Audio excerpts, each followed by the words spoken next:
What's up, y'all? Good evening. It's a beautiful day today. It's absolutely gorgeous.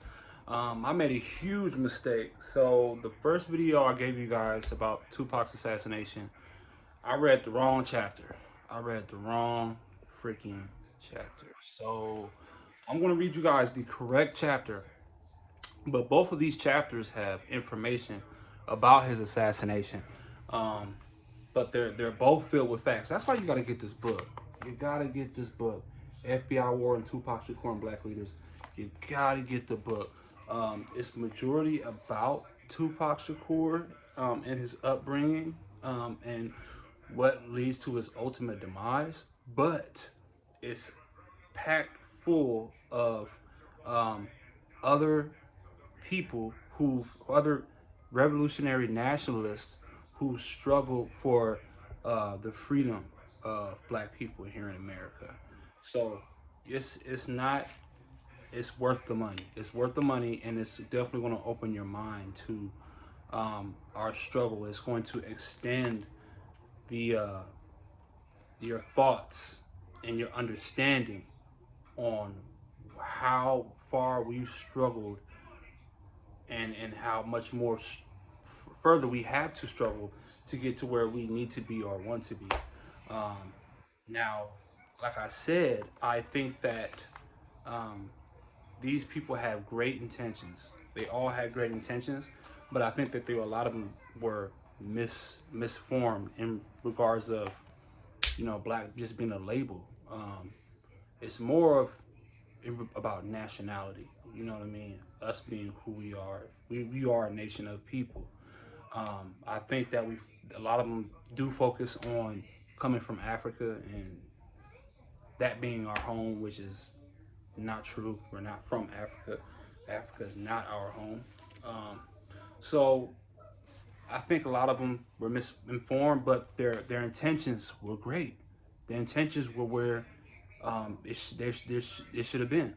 But not to get too far off the rails, I want to read you the correct chapter. So the correct chapter is called "Deathrow Lines Him Up, FBI Watch Radical Tupac's Murder in Mobland." And when they say Mobland, they're talking about um, they're talking about Las Vegas. If you ever want to if you ever want to commit a crime, if there's a place where you can commit a crime and it be buried and you got enough money and you won't have to worry about it later on down the road, Las Vegas is the place. Las Vegas is the place. Definitely if you're a young black man. So I'm going to read the chapter, and I'm going to do some commenting as well. So, by August of 1996, Tupac Shakur appeared to have had more success at divorcing himself from the effects of Death Row's coercive tactics. In interviews, Tupac talked about how he would soon leave Death Row. He settled down, moving in with his fiancee, Kidada Jones, the daughter of Vibe magazine owning music producing mogul Quincy Jones. Kadada said that Tupac also had found a new apartment for them to move into so they could get out of their Death Row leased home. And she said he also talked about having kids. A lot of those, like cars, houses, everything that the artists had on Death Row was leased. None of it was theirs. None of it was in their names. It was all leased through Death Row Records. And this was a common practice in the 90s, to be honest with you. But as big of a star as Tupac was and is, it's just crazy to think that he had, I mean, the amount of records he sold is crazy to think that none of the things that he owned was in his name through Death Row. None of it was. While many said Tupac's energy was lower and his mood dimmer due to his concerns about his enchainment to Death Row, he started regaining his more fun-loving side that summer of '96. In one video, Tupac was filmed working in the studio, grabbing a Death Row employee wearing a tank top and pointing to the young guy's Chinese letters tattooed. Tupac said, "The guy had Chinese letters like he's been somewhere. Shit, you ain't never been left the block." Looking right into the video camera, Tupac pointed at the tattoo and added, "You know what this says? 2 egg rolls with hot sauce to coat." That's just Tupac being funny. In Tupac Shakur's last month, he also marked his return to radical leftist politics. Tupac completed production of his last CD, Don Illuminati, The 7 Day Theory, and it included one of his most explicitly radical political tracks, since his first CD, besides his first track, Against All Odds, which as mentioned, named Haitian Jacques Agnat as working for the FBI to set up his shooting. See, that goes back to the quad shooting. So that was all set up by the FBI and using informants and assets. His White Man's World, that's the song, including excerpts of radical activist speeches. White Man's World included excerpts from one of his own speeches as well as from Malcolm X's speech. In his own speech, he dedicated himself to his Panther political prisoner mentors Mutulu Shakur, Geronimo Pratt, Sekou Dinga, and Mumia Abu Jamal. All these people that were mentioned are people who are very important in the movement, from the Black Panthers and other movements, RAM, Revolutionary Action Movement, and other movements that were very important, that were very polarizing in the 70s to working towards the freedom of black and the liberation of black people. So these are big names, household names. He discussed some of his political plans, including finishing a movie script he was writing about his mother's Black Panther experience. He also planned to organize around independent electoral politics and to open community centers. That was a huge reason. I think that was a specific reason of why they had to get rid of this man. By this time, Tupac defied continued intelligence attempts to keep rappers in conflict, saying he wanted to reunify East and West Coast rappers. That's another reason why they wanted him dead. Tupac said that his W hand sign stands for the West, didn't stand for the West anymore, but for war on behalf of United Black America. He also talked about politicizing various ethnic groups, reading Mao Zedong, and returning to his family's political work, which once having left Deathrow, he could do again with his revolutionary mentors in the New African People's Organization. Thinking about all the fame and all the notoriety he has amassed for himself, and him turning all that influence into politics, and how far he could go, would have went, and how much of an influence, a positive influence, he would have had on the outcome of, just certain policies and certain things that went on in government. That's a huge red flag. That was a huge red flag. By his 25th birthday in June of '96, Tupac Shakur had reached mega stardom. Tupac's first Death Row release, All Eyes on Me, debuted in January of 1996 as a chart-topping double CD with 10 million in sales, the second highest first-week sales ever at that time. It had sold 7 million units by August. It came out in February, and by August it sold 7 million records. Think about that. 7 million records. 7 million people went and bought the CD. This is 1996, so there's no downloading. That means 7 million people went to the store and said, I need that CD, that double CD. And imagine Tupac turning all that influence into politics, into of influencing young people to fight, to oppose your oppressor. Think about that, and think about how much influence or how much control the government could possibly lose. And this is the type of stuff that gets you killed, assassinated, and the people that come after you, the government kills them too. Say if you got kids, say if you got a niece or nephew, right? The government won't even take the chance. They'll kill them too, just based on you, just based on the kind of impact that you could have, the kind of change that you could that you could start, right? That you could influence. You could influence a change, a rising up against a machine, against a system that is oppressing you. So think about the change that Tupac could have influenced, and they couldn't have that. Tupac's percentage of profit was soon massively increased by producing his own CDs as he had imminent exit plans for Death Row Records. He had started his own record and film production company headed by imprisoned ex-Bronx Panther leader Sekou Odinga's wife, Yasmin Fula. Yeah, now Yasmin Fula is Yafu Fula's mother, the one that was killed in November. And he was the main witness. He actually saw the shooter. He saw the driver, and we come to find out later that one of the outlaws also told us that, and which we probably already knew, that he saw the shooter's face, and that's why he's no longer here. By that summer, Tupac argued with Knight about the advance money his contract promised, almost to the point of getting to a fistfight. At the end of August, Tupac finished the CD he claimed should have completed his 3 CD contract and fired his contract lawyer, Deathrow co-owner David Kenner. Now, David Kenner was the actual owner of Deathrow. A lot of people don't know that, but Suge Knight was the face. David Kenner created a shell company called Godfather Entertainment, which had majority control of Deathrow. So when people think that this is like Suge Knight's making all these decisions and making all these moves, and it wasn't Suge. Well, some of it may have been Suge, but the majority brain was David Kenner. Now, he's a lawyer that had Mafia connects, right? And also, he was a part of the ADL. The Now, the ADL is basically a CIA cutout of the Mossad. So, if you think about, you have the CIA. Now, the ADL is basically the J-ish, now I'm not going to say the word, J-ish version of the CIA. So we'll leave it at that. 10 days, okay, so we finished that. 10 days after Tupac fired David Kenner, concretely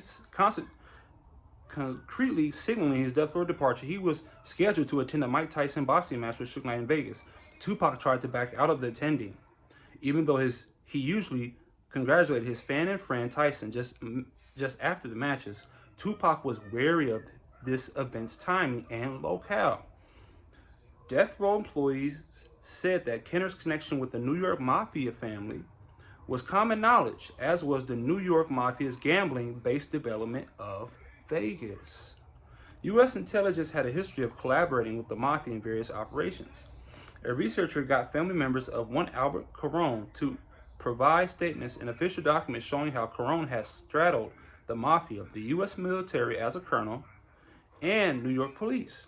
Among other instances, Martin Luther King's family trial lawyer William Pepper provided 2 examples of such corroborative work, each backed by press reports from the BBC. Pepper explained how Mafia work against MLK provided the CIA with an unofficially deniable local contract, an assassination operation ostensibly carried out exclusively by organized crime. Now, what they're basically saying is that the Mafia is not against the government. The Mafia is very pro-government. The reason why the Mafia had a long run like they did is because they had government assistance. They are pro-government.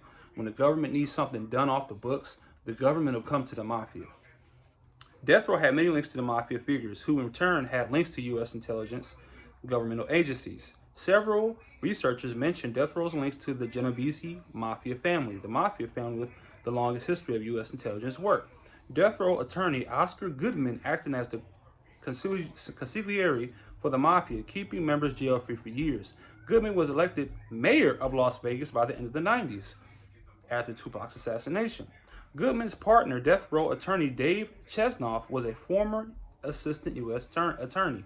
CIA documents also detail how the U.S. intelligence contracted Las Vegas businessman Johnny Roselli, who was a high-ranking member of the syndicate, to orchestrate Cuban leader Fidel Castro's assassination.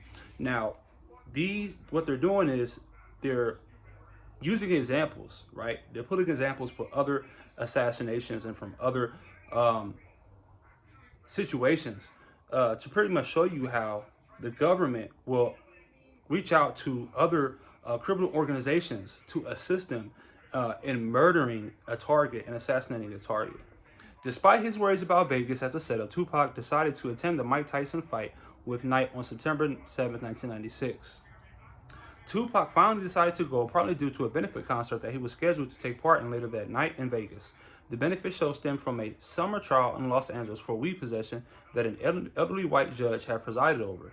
After reading a report on Tupac's life, the judge called him remarkable and sentenced him to do the benefit concert, shocking an LA district attorney who tried to get Tupac's bail revoked. Now, I think, in my opinion, that judge knew exactly what he was doing by scheduling Tupac to do a benefit concert in Las Vegas. I think that judge was basically sealing Tupac's fate, and I think that he was prompted to do that. I don't think that that happened by chance at all. That weekend, Deathrow made several changes to leave Tupac virtually unprotected for the first time. A day before Tyson's boxing match, Deathrow fired one of Tupac's two main bodyguards, Kevin Hackey. The reasons given for this vary, but Hackey reportedly had been encouraging Tupac to move to Atlanta. Suge Knight and Reggie Wright found out about this and fired Hackey. The following day, Tupac's other bodyguard, Frank Alexander, said that Reggie Wright told him he couldn't carry his gun because Deathrow had forgotten to register it. Wright further gave Alexander a cell phone with a dead battery. Okay, I'm gonna stop right there for right now because this is really getting good, and I want to create another part to this. So I'm gonna probably name this 1.5 because there's gonna be multiple parts to this because there's a lot of information. Also, Kevin Hackey later came out to be a Fed, and also Kevin Hackey is not in this book. But Kevin Hackey was also selling those dudes, selling artists guns inside Death Row Records.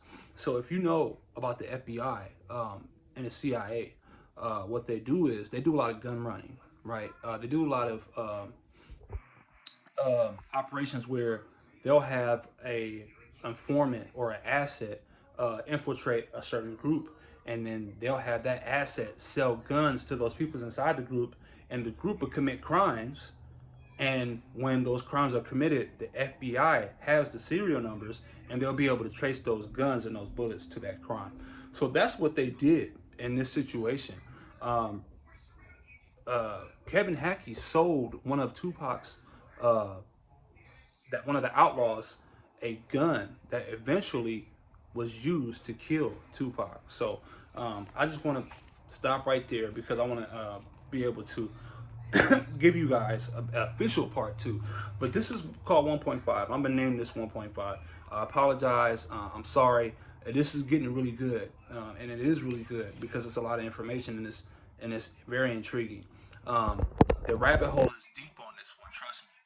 This is not even a surface because there was the assassination, and then, like I said, there's the cover-up of the assassination. So, and there's also other stories I'm gonna get into here that can be applied to what we go through today as a people, and also it could be applied to what current artists go through right now, because the FBI doesn't stop targeting. They didn't stop targeting rappers when Tupac died. They didn't. They just renamed their operations, and they got more sophisticated and they got more covert. So I'm gonna stop right there. I hope everybody had a blessed day. I really do. My day was, man, it was okay. It was okay. It could be better, but it's all right. So God bless everybody. Like I said, everybody has a blessed day. Please share my YouTube page. Please like, comment, subscribe. Tell me something. Tell me if you enjoy the content. Tell me if you don't enjoy the content. Tell me if you have a certain opinion. I don't mind opinions. I like opinions. Tell me if I could be doing a better job. Tell me what I could be doing to make it better. Just let me know. Say something, because I can tell that people are viewing it. I can tell that people are watching. They're viewing, and they may enjoy. But I don't know. I don't know if there's certain topics that you'd like me to cover. I can research. I can research and I can bring it to you, right? In a good manner, in an honest manner. So, hey, man, just like, comment, subscribe, tell somebody. But man, I'm bringing you information, man. I'm bringing you stuff that not other people is going to bring you. not everybody is up on stuff like this, right? Not everybody is in tune with things like this, and not everybody um, is going to be able to give you the information that I'm giving you, because a lot of people believe the narrative, the popular narrative, and a lot of time the popular narrative isn't true. Tupac was not assassinated by a regular gangbanger, because if that was the case would have been solved. The case would have been solved. They would have been more than happy to say, hey, Orlando Anderson did this. But subsequently, um, Orlando Anderson was assassinated. He was murdered 2 years after Tupac's assassination, and then all of a sudden they blamed it all on him. All of a sudden it's convenient to put things on dead people. It really is. But not to make it too long, not to get too long-winded. I hope y'all have a good night. I'm gonna probably post up the third part tomorrow evening, or maybe Saturday evening, or Saturday morning or afternoon. All right. I hope everybody has a blessed night. I'm out.